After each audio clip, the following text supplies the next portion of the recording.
Shut up. Don't say a word. The voice wasn't a hallucination. It was small, high, and sharp enough to slice through the late-night hush of the parking garage.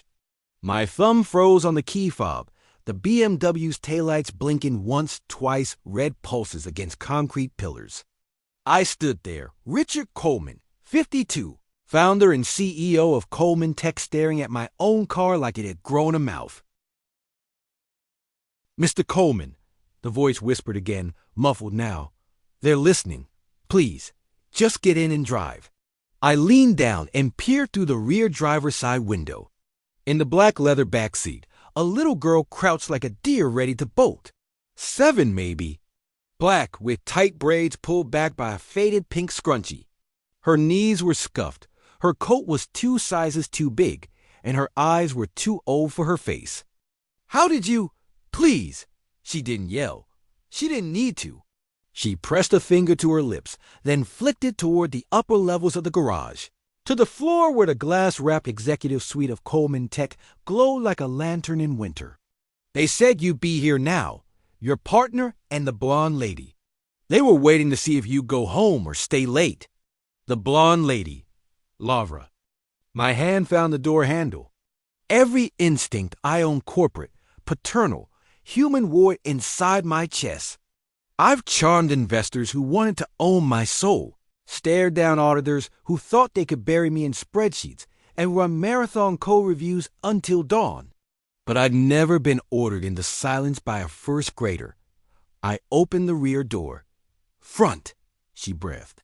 If you look back here, they'll know. I slid behind the wheel. The car's ambient lights rose gently, washing the interior in a pale halo. I set my phone face down in the Q folder and stared straight ahead through the windshield at the ribbon of ramp that curled down and out to the city. Seatbelt, I murmured. Both of us. Her belt clicked. Mine followed. I started the engine. Talk, I said, barely moving my lips. Quiet. Slow. They said tomorrow you won't own anything anymore, she whispered. They said you'll sign things without reading, because you always do when you trust people. They laughed. The blonde one said you were their obedient little dog, and that dogs eventually bite, but only when it's too late. The steering wheel might as well have turned to ice in my hands. I eased the BMW into reverse and drifted down the ramp. Your partner, she continued, told the blonde lady that the Japanese will arrive at 2. He said after you sign, they'll file something, and then you'll be handled. They kept saying that word, handled. The merger. The one we chased for a year. The one Stephen Carter had shepherded like a midwife introductions, diligence, the whole choreography of corporate courtship. The one Laura Bennett had touched up with perfect agendas. Who are you? I asked, turning onto Mason Street, where the sodium lamps blistered the asphalt with pale orange. What's your name? She hesitated long enough for my jaw to tighten. Amara, she said finally. My grandma says not to give names to strangers, but I heard them say yours a lot. Richard Coleman. They said it like they owned it. Amara, I repeated, tasting the syllables. How'd you get in my car? The cleaning lady left it open when she went to smoke, she said, simple as gravity. I watched the elevators. They weren't looking. I needed somewhere safe. And then I heard them upstairs, in that big room with the glass walls. Your partner and the blonde lady. So I waited. Why warn me? I asked. It came out harsher than I meant. You don't know me. I know what it's like when people treat you like you don't matter. Amara's voice wasn't dramatic. It was matter of fact, the way kids state the weather. They talked about you like that. Like you were stupid. Like you were nothing. My grandma says if you can help, you help. Because next time it could be you. We reached the intersection at Elm and 7th. I stopped. A father carried a sleeping toddler from a diner to a minivan, his coat flapping in the cold. The streetlights threw silver coins of light across the hood. Do they know where you live? I asked. She snorted softly, not unkindly. I don't really live anywhere. Sometimes at the women's shelter on Bryant, sometimes at a church. Sometimes with Grandma until she got sick again. Depends. The light changed. The car moved. My heart was doing an odd thing, a universal set of emotions that felt like anger, grief, embarrassment, and resolve. Are you going to call the police on me? She asked after a moment. For, hiding in your car? For saving my life? I said, no, not tonight. We drove to a diner on Pine where the coffee is a rumor and the burgers are actual therapy. The waitress, a woman who'd seen everything twice, raised an eyebrow at a CEO in a navy coat with a small stowaway in tow. I nodded toward the corner booth. We slid in. I ordered coffee and a plate of fries. Amara asked for a cheeseburger like she'd learned to say it in a whisper. She ate with the focused efficiency of someone who understands the value of heat. Grease glistened on her fingers. Ketchup marked the corner of her mouth. The act of watching her made me feel both rich and poor at the same time. My phone buzzed. I flipped it over. Ready for tomorrow, buddy? The Japanese are going to love us. You're about to retire even richer. Steven. He'd added a winking emoji. Winking. After 15 years of partnership. After countless nights on airplanes and war rooms and just silent emergencies, he swore would never repeat. He and I had started in the garage. We'd ship product when it was duct tape and hope. Now he was about to saw off the branch that had held him. I showed the screen to Amara. Her mouth tugged sideways. He's lying to your face and smiling while he does it, she said. Grown-ups do that a lot.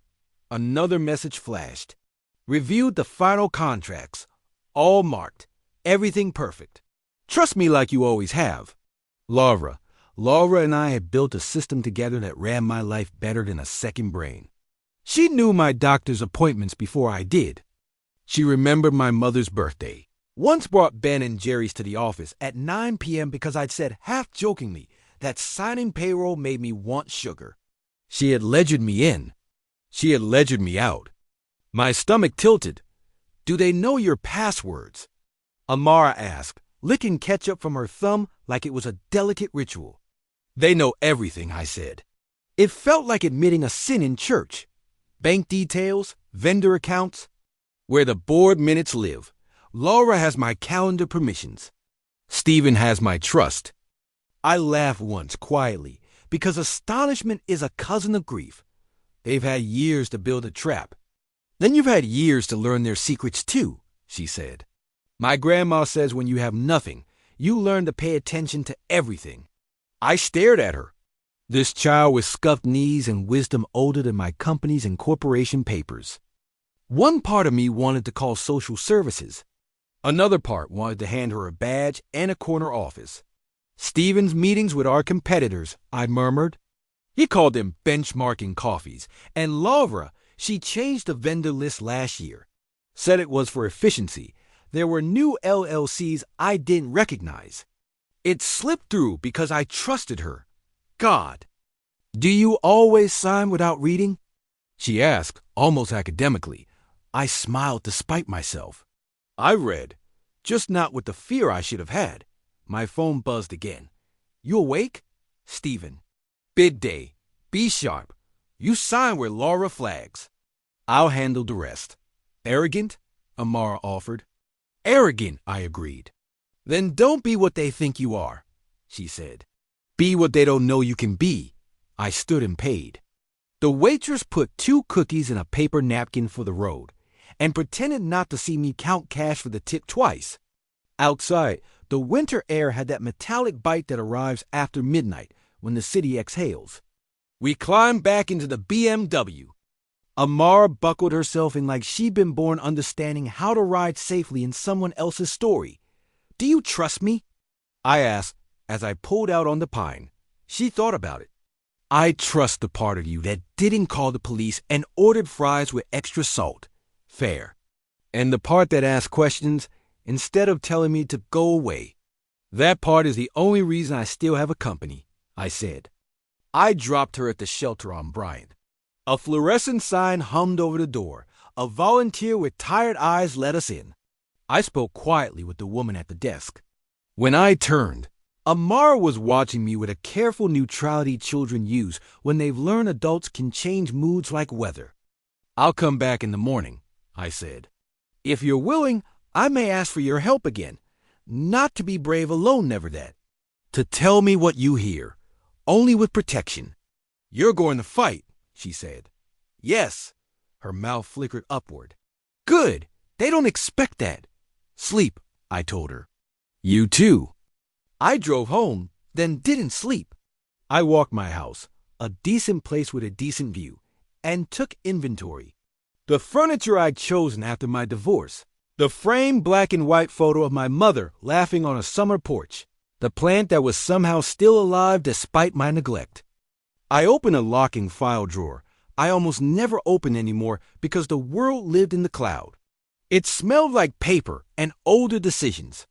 There were copies of early contracts, board votes, and an old report from a man I had hired once for a matter I thought might become litigious. A thin tab labeled Torres Investigations sat near the back. Gabriel Torres, ex-police, now a private investigator. He burned through background checks like a surgeon to precise, clean, no melodrama. I'd admired his mind. Stephen hadn't.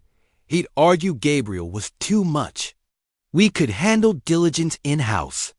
And 3 months later, we terminated for budget reasons. I found his number. It hadn't changed. He answered on the second ring, groggy. "Torres." "It's Richard Coleman." Silence, then a dry little laugh that somehow wasn't cruel. "Well, either someone died or someone's about to." "I'm sorry we let you go," I said. "That was not my call." "I figured," Gabriel said. "Certain people dislike questions." "What can I do for you, Richard?" I told him everything. Not poetically, just the facts. A child hiding in my car, a whispered warning, a merger that smelled now like rotten fruit under a pretty rind. "You still at the same office?" He asked. "Yes." "Good. Don't go in the morning." "Why?" "Because if they're tapping anything and you trip it, they'll panic. Panic makes people sloppy. We want them arrogant. Tomorrow, you keep the routine until lunch. I'll be there by 8 a.m. We'll talk in your kitchen. Tell no one." I hung up and stared at the ceiling until it got light. At 7:42 a.m., my phone chimed. "Good morning, boss. I've been at the office since 5 prepping. Investors at 2. You just need to trust me and sign where I'm marked. Laura, I'll be there." I typed back. "Thanks for pushing so hard." Push he had, toward a cliff. At 8:03, my doorbell rang. Gabriel stood there in a wool coat that had seen better winters. Mid-40s. Eyes like a man who builds models of crime scenes in his head for fun. 16. "Coffee?" I asked. "Black," he said, scanning my living room like it might confess. He spotted the thin file on my table. "You kept it," he said, not a question. "I keep everything," I replied. He smiled with one corner of his mouth. "So do I." The shelter was a 15-minute drive. We took Gabriel's pickup because mine suddenly felt like a beacon. Amar was awake in a mess of donated blankets, alert as a sparrow and twice as cautious. She looked Gabriel up and down, then at me. "You brought a detective," she said. "A friend," I said. "Same thing sometimes," Gabriel replied. He crouched to her eye level. "I hear you know how to listen." "My grandma says it's free, and most people don't do it," she said. He barked a laugh. "Smart woman. Here's the rule today, Amara. You don't get close to anything that looks like danger.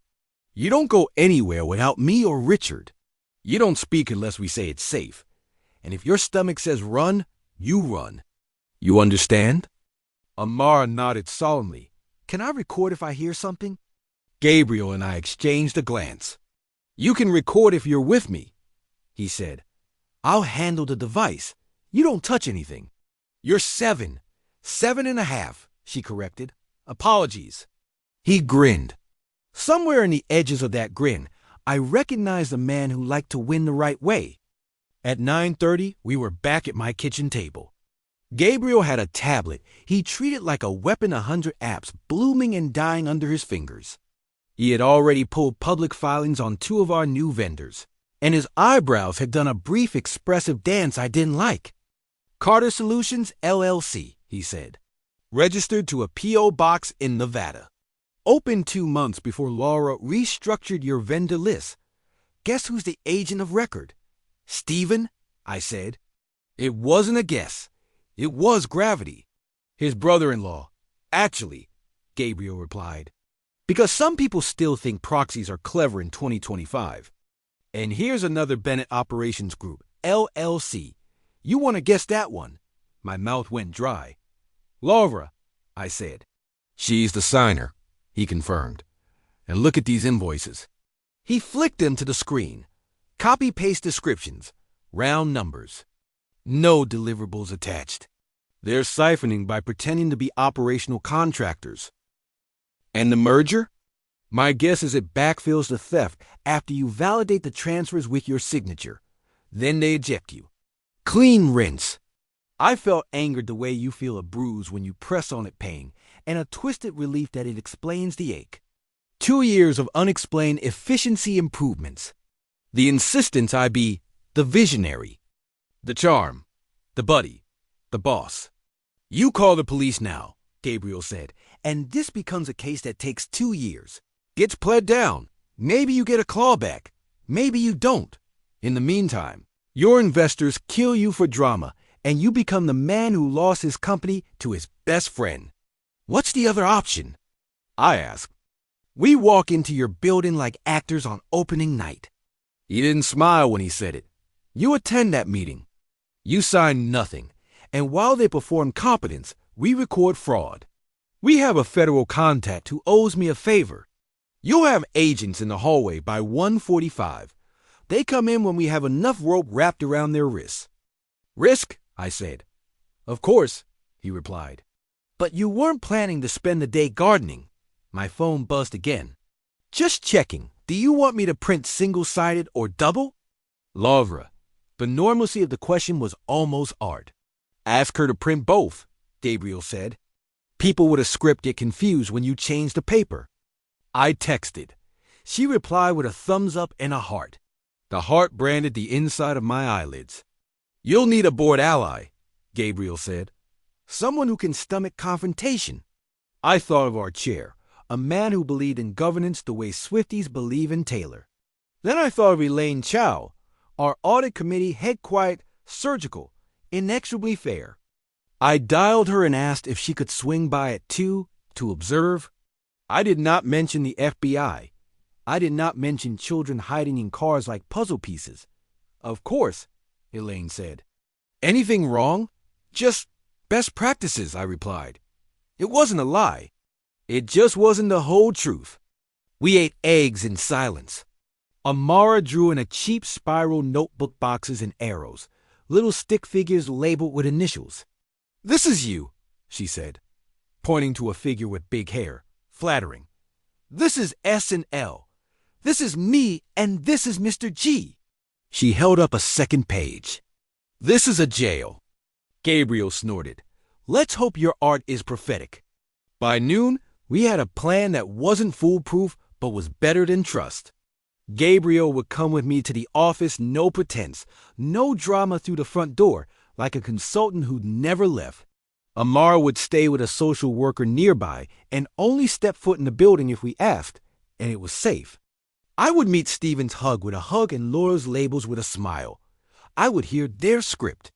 I would not speak my surprise. When the Japanese delegation arrived, we would redirect them to a hospitality suite, apologize for a paperwork delay, and then press play on the truth. Kindness is not weakness, Gabriel said as we stood to leave. But today, it's strategy. I looked at Amara. You changed the trajectory of my life in one night, I said. I don't have a category for that. But I will make sure you're safe and seen, whatever happens. She nodded in the deliberate way children use when they don't have words for big things. My grandma says sometimes the person you save turns out to be your family, she said. Not in the blood way, in the other way. I didn't understand then how literal those words would become. I understood enough. At 1:15 p.m., the skyline of our city sharpened as the winter sun fought through. I put on the Navy suit, the one I wore when boards needed calming and markets needed charming. I straightened the tie. My hands were steady. I was done being the dog who signed where he was told. I picked up my briefcase, my phone, the thin Torres file. In it, I had placed one additional sheet, a photo of the first Coleman Tech prototype sitting on a card table in my garage wires in a snarl. Code in a panic, me and Steven grinning like thieves who'd stolen a second chance from a hostile world. 20. I took one last look. Then I closed the door, stepped into the code, and headed toward the company I had built toward a boardroom, dressed for an execution and a stage set. At last for justice. Coleman Tech's lobby always felt like a declaration. Polished concrete, a floating staircase of white oak, reception wrapped in matte steel and glass. It said innovation without trying and money without bragging. I picked the materials myself. I'd written the mission statement and mounted it in the entrance. Build what's useful. Be who you say you are. I crossed the sensor gate with Gabriel at my shoulder. He wore the expression of a man checking a chessboard he'd set up in the dark. The receptionist straightened, then softened when she recognized me. "Good afternoon, Mr. Coleman," she said. "Mr. Carter and Ms. Bennett asked me to let them know as soon as you arrived." "They already know," Gabriel murmured, eyes taking a quick inventory cameras. "Access badges, the rhythm of security guards walking their routes. But yes, let's pretend we're the ones playing catch-up." The elevator doors opened to the executive floor with the discreet sigh of money well spent. We stepped out into the hushed carpet world where nervous associates learn to whisper and executives forget how loud they sound. Through the glass, I could see Laura moving like choreography, shoulders square, smile calibrated. She carried a leather folio, yellow flags peeking out like confident teeth. "Boss," she said, crossing the corridor with a warmth that had comforted me 1,000 times. "You're early. I love you early. Steven's corralling facilities to fix a projector bulb. We are otherwise perfect." "You always are," I said. The words left my mouth like a script I just discovered was a confession. She turned to Gabriel with practiced delight. "Mr. Torres, what a surprise. I thought we'd parted ways." "We did," Gabriel said pleasantly. "But the economy's whimsical. So am I." Her eyes flicked a microsecond glitch, then resumed the easy appeal. "Well, it'll be good to have another adult in the room," she said. "The Japanese are precise. They admire precision. Today will be a ballet. We'll try not to step on any toes," I said. She led us to the conference suite in expansive glass overlooking the skyline. A stone credenza studded with sparkling water, a table long enough to host a minor referendum. Folders lay at each seat with our logo embossed in silver. The screen slept, waiting to wake in Japanese. On the credenza, 2 stacks of contracts sat, one single-sided, one double. Laura caught my glance and smiled like a teacher pleased with a student who remembered homework. "You said both," she said lightly. "You get both." Gabriel drifted, ostensibly admiring the views, actually mapping sightlines, ceiling mics, and the placement of a discreet smoke detector whose lens was too perfect. He pivoted to me, a fractional nod. Noted. "Do we have a hospitality room ready, just in case?" I asked, casual as weather.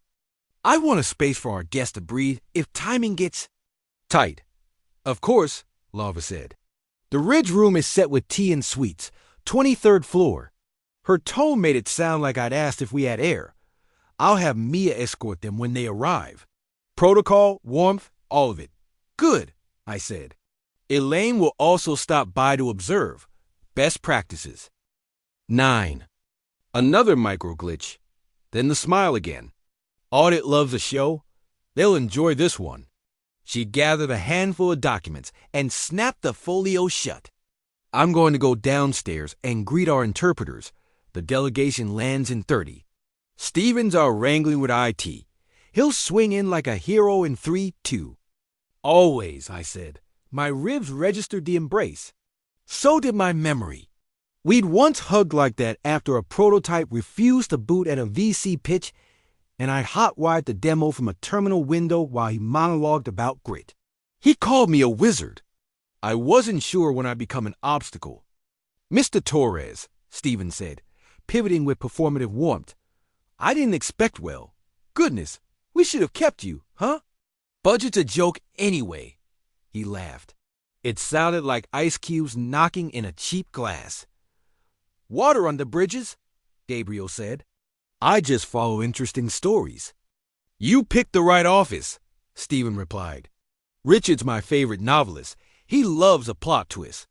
His hand came down on my shoulder, friendly, proprietary. Don't you, buddy?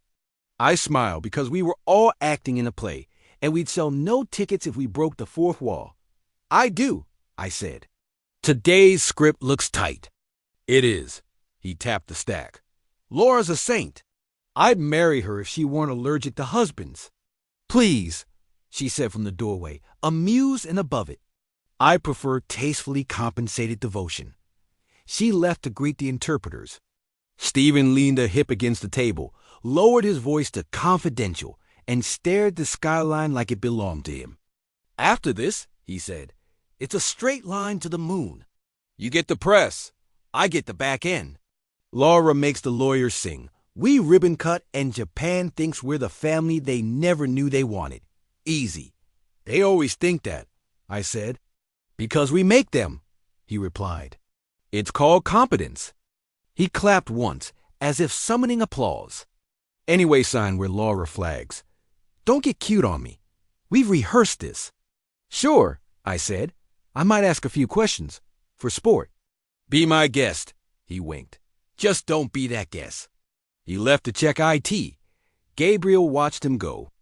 Then Gabriel drifted to the corner credenza and adjusted the angle of a water carafe by a centimeter. He's at peace, Gabriel said softly. People who think they're smarter than the room always are minutes before they aren't. He produced a small legal recording device, the kind you can buy without anyone raising an eyebrow. He placed it on the table like a coaster.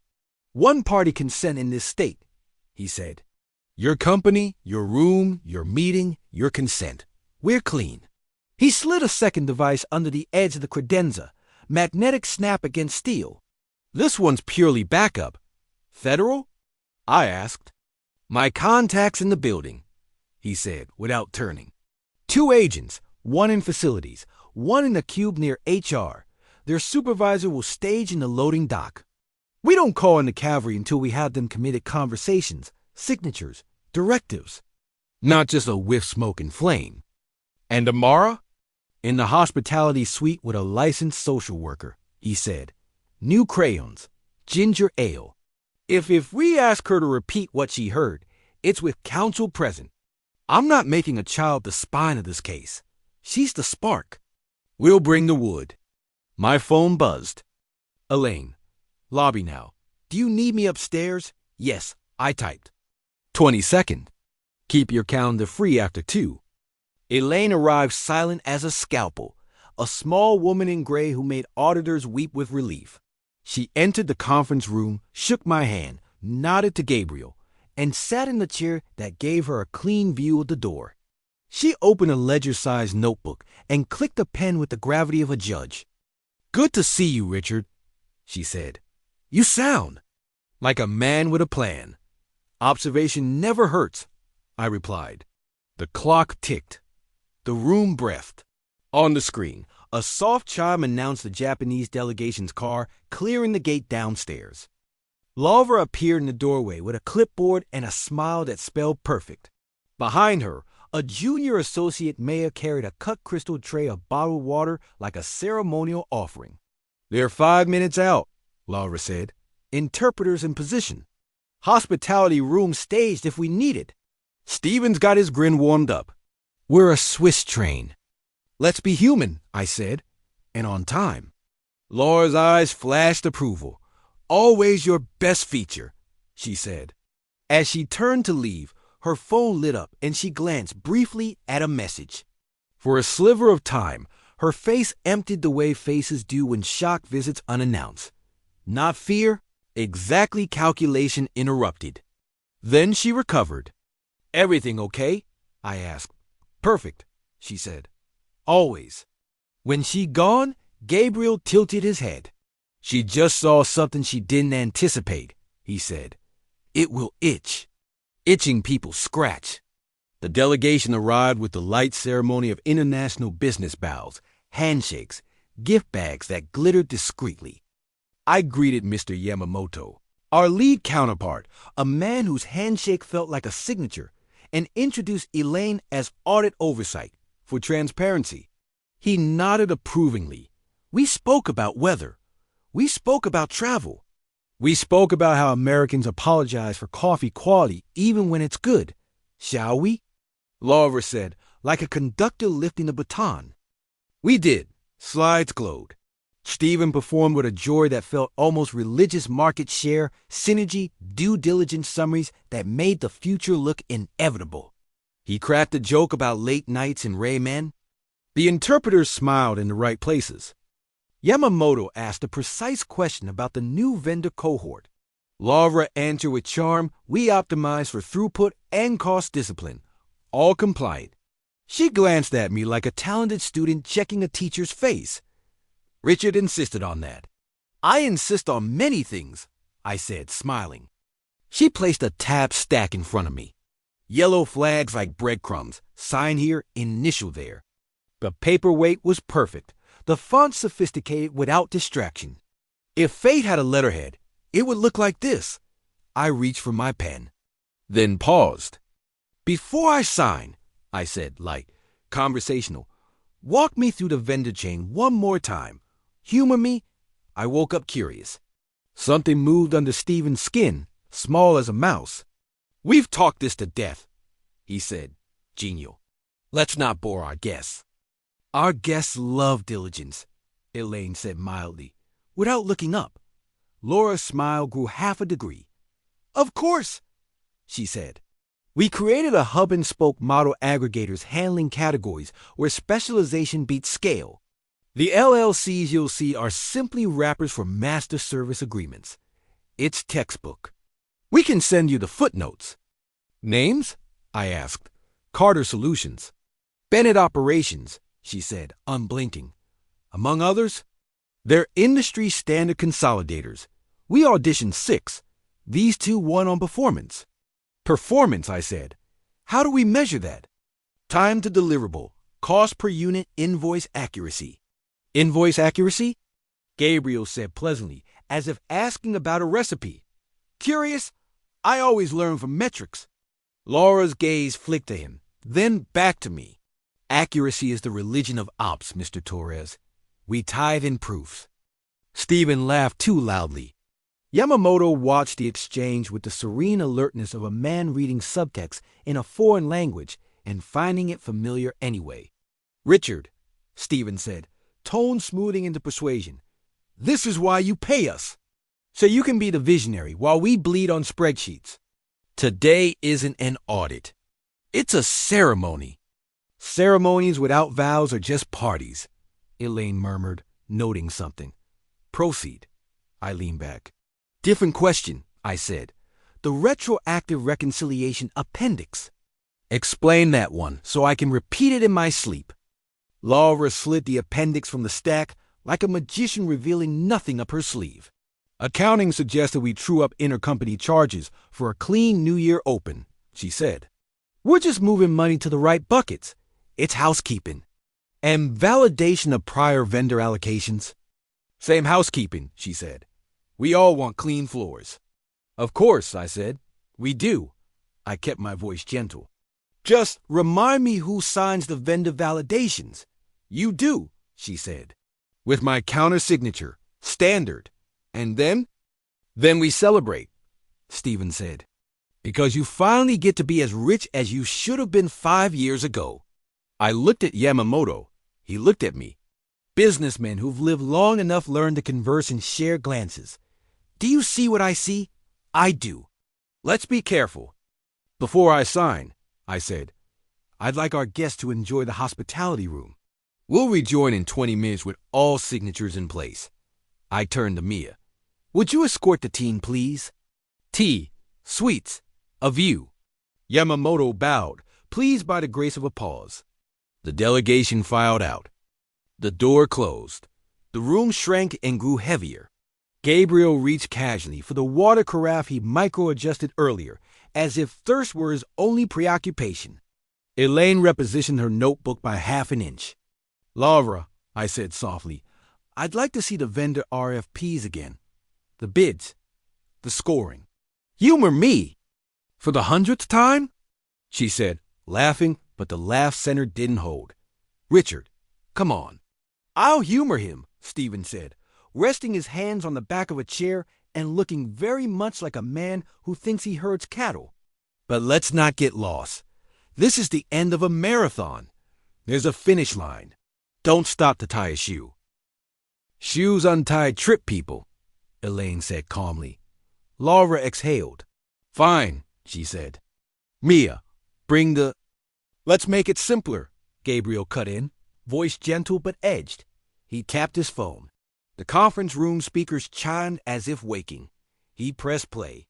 Laura's voice came into the room, captured with studio clarity. Jonathan is a sentimental idiot. The day after tomorrow, he'll have to look for another job, and we'll get everything. The name was wrong in echo from last night's recon. Then the second voice corrected the timeline of truth. Stephen's laugh followed, low and mean. 15 years pretending to be friends with that imbecile. Worth every second when I see his face. Silence is a living thing when guilt feeds it. The room inhaled, then stopped. Laura blinked, slow as if negotiating with air.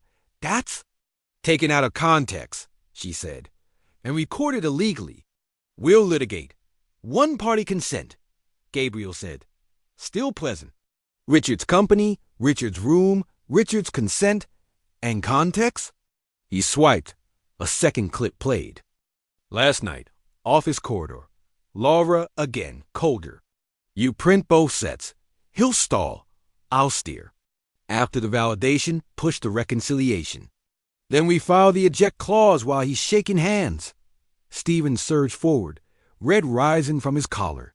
You son of... He stopped himself. Looked at me. Tried on a smile. It broke. Buddy, you know how competitive we get. War room talk. Bluster. War rooms I pay for, I said. With a team I chose. And a partner I trusted. He stepped closer, palms up, like he was approaching a spooked horse.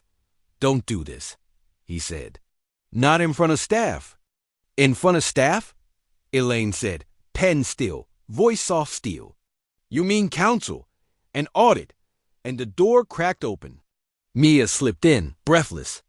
Mr. Coleman, she said, eyes glancing everywhere but Stephen's face.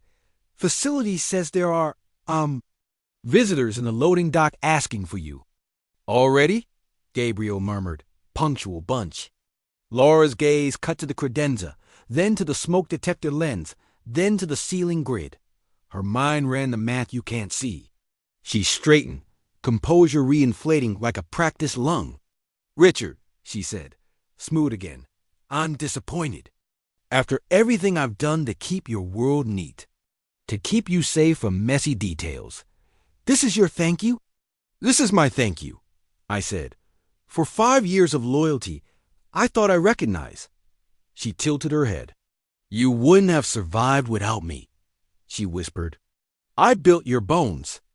I leaned, elbows on the table, voice low. Then it won't hurt you to watch me stand.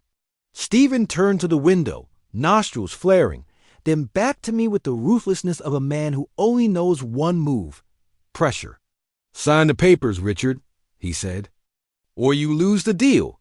The board crucifies you. The street kills your stock. You'll look like a paranoid old man who let an opportunity die because he got spooked. I'd rather be cautious and alive than celebrated and robbed, I said. He smiled, all venom. You won't be alive here. I'll take this company without you. Not today, Gabriel said quietly. The door opened wider. Two men stepped in wearing jackets that made them look like consultants until you read their posture. Behind them, a third, and a woman with a badge on a lanyard she didn't flash yet. They were polite, like people interrupting a dinner they've been invited to join after dessert. "Richard Coleman?" the lead agent asked. "Yes," I said. He nodded, eyes scanning the room, the table, Stephen's hands, Laura's stillness. "We'll hold until you indicate," he said to Gabriel, whose phone chimed once, the quiet signal of a favor returning itself. "Almost," Gabriel said. He turned to Laura. "One more thing," he said, as if they'd been debating theater tickets. "Tell me about Bennett Operations Group's mailbox in Nevada, the one that shares an agent with Carter Solutions. Tell me about the reconciliation amounts that match the siphon total, rounded to the nearest 100,000.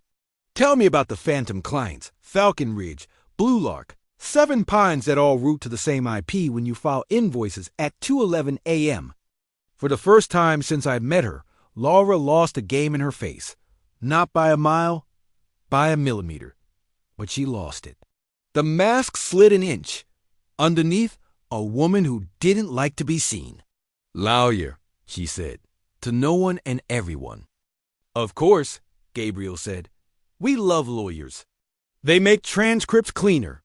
I looked at the stack of papers, the yellow flags like warning signs now instead of breadcrumbs. I lifted the pen. I uncapped it. I clicked it closed again. "I'm not signing," I said, to the room, to the past, to the version of myself that would have signed with gratitude. Not today. Not like this. Stephen laughed the brittle laugh of men who believe they can bend reality with insistence. "Grow up," he said. "This is business." "This," Elaine said, setting her pen down with surgical finality, "is fraud." Laura's phone buzzed on the table. She didn't look. Outside the glass, the skyline flickered as a cloud crossed the sun and moved on. The hospitality suite hummed with the low murmur of foreign politeness. Somewhere below, a loading dock door hung open to cold air and consequence. Gabriel nodded once to the lead agent. "Now," he said. The agent stepped forward, crisp as a page turn. "Mr. Stephen Carter, Ms. Laura Bennett," he said, voice neutral, professional, inevitable. "We need to speak with you about embezzlement, money laundering, and conspiracy to commit corporate fraud." Stephen's chin jerked up. Laura's hand found the back of a chair and held it like a railing on a ship that just remembered the ocean. "Richard," Stephen said, in the voice he used on Christmas cards. "Buddy." I met his eyes and saw, for a clean second, the garage where we'd started, the table where we'd soldered, his laugh when the prototype finally glowed. Then the image shifted to last night's recording, and the word imbecile wrote itself like graffiti over the memory. "Ceremonies need vows," I said softly, "and consequences." The agents waited, the way storms wait, polite, purposeful, inevitable. I glanced at Gabriel. He nodded to the door. "One more thing," he said, a small smile rising. "Let's bring in the witness who told the truth when it was hardest." The knob turned. The door began to open. The door opened wider. In stepped the social worker in her calm navy cardigan, and at her side Amara. She held a folder of drawings in one hand, the other tucked protectively against her chest. Her eyes scanned the room, not frightened, but steady as though she had already seen the worst people could do and chosen not to flinch. "Richard," the social worker said softly, "Amara asked if she could tell you something herself." The agents paused. Even Stephen's manic energy froze, trapped in the amber of that small, deliberate voice. Amara stepped forward. She looked up at me, then at Stephen and Laura, then back again. "I told the truth," she said, her words careful but ringing in the glass and steel. "Because liars think they're strong. But they're just loud. My grandma said, a whisper of truth lasts longer than a shout of lies." Stephen's jaw clicked. Laura closed her eyes, briefly, as if wishing herself out of existence. The lead agent nodded once to the social worker. "That's enough for now. Thank you, Amara." He turned to Stephen and Laura. "You're under arrest." You have the right to remain silent. The words rolled like a tide. Handcuffs gleamed like punctuation marks on a sentence they hadn't written for themselves. Stephen exploded, thrashing against the officers. This is a stunt. He planted this. I built this company. I bled for this. His rant fractured into shouts. The agents were unmoved, practiced in the choreography of collapse. Laura, by contrast, remained eerily composed, her wrists bound with the efficiency of paperwork filed on time. Only her eyes betrayed her, darting toward the stack of contracts left unsigned, as if some remnant of her scheme could still animate into salvation. The door closed behind them. Silence swept the room. Elaine wrote one final note, closed her ledger, and looked up. Richard, she said, your instinct saved you. Your records will save this company. Gabriel powered down his recorder and slipped it into his pocket. They'll try every legal lever, he said. But the recordings, the shell LLCs, the reconciliations, it's a braid, not a string. It won't break. Amara exhaled, small shoulders sagging. Did I ruin everything? No, I said, kneeling to her level. You saved everything. I glanced at Elaine, then at Gabriel. She saved me. The agents escorted Stephen and Laura through the lobby. News spreads faster in companies than fire in dry brush. By the time the delegation returned from the hospitality suite, whispers already ran the length of the executive floor. Yamamoto entered with composed curiosity, his associates attentive but inscrutable. I apologize for the interruption, I said, bowing my head. Integrity required attention. Now, if you'd still like to continue. Yamamoto raised a hand, stopping me gently. Mr. Coleman, he said through his interpreter, though his English was perfectly clear. We came here to invest in a company. What we have seen convinces us we are in the right place. Not because you are perfect, but because you are not afraid to cut out rot. His associates murmured assent. He bowed slightly. We would like to proceed. With you. Relief thundered through my chest. Elaine's pen scratched again, documenting the moment. Gabriel leaned against the wall, half smile barely visible. We sat. We signed real contracts, clean contracts. By the end of the day, the deal was not only intact but stronger. Investors would see headlines, yes, but they would also see leadership. The next weeks were a blur of board meetings, press calls, and carefully phrased statements.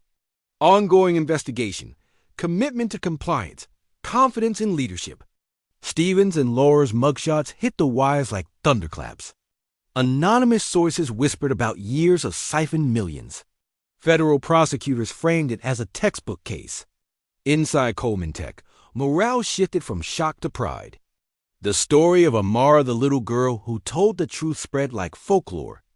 Employees who'd never met me stopped me in hallways to say thank you. Investors recalibrated their models, factoring in resilience. Stephen's lawyers screened entrapment, insisted he'd been misunderstood. Laura's filings were colder, a blizzard of motions and counter-motions. But the evidence was layered, redundant, airtight. Shell accounts don't lie. Recordings don't evaporate. Through it all, Amara stayed with her foster placement, but visited often. She drew pictures in my office, tall buildings with smiling suns, little stick figures holding hands. That's you, she'd say. That's me. That's a dog. We need a dog. I laughed every time, though my throat tightened. I built companies, negotiated with billion-dollar boards, stared down hostile partners. But sitting cross-legged on the carpet with a child who had risked everything to tell me the truth, that was the only time I ever felt small enough to be exactly human. One evening, Elaine called me with a note from a background search. You should know something, she said. Amara's last name Thomas, your mother's maiden name. I stopped breathing for a moment. That's impossible. It isn't, she said. Her grandmother Lydia Thomas was your cousin. Removed by 2 generations, but still, Amara's family. By blood. I sat in the dark office, city lights flickering against the glass. All the betrayals, all the greed, All the schemes and the voice that had saved me belonged to family I hadn't known I still had. 6 months later, Stephen Carter pled guilty to reduced charges. He would serve years in federal preso. Laura fought longer, sharper, until even her lawyers grew weary. She lost. Coleman Tech soared. The Japanese partnership blossomed, stock prices rebounded, employees recommitted. We built products that mattered. We made headlines for the right reasons. And every article included a line about the CEO who listened to a child and changed the course of his company. But the truest headline lived in my own home. One quiet spring afternoon, the adoption finalized. Amara Thomas became Amara Coleman. She decorated her new room with crayons and posters and a dog named Scout. She filled the halls with laughter that rewrote silence. On the anniversary of that terrible, miraculous day, I stood at the window of my office, Scout curled at my feet, Amara sprawled on the couch sketching another skyline. "Do you still think liars are just loud?" I asked her.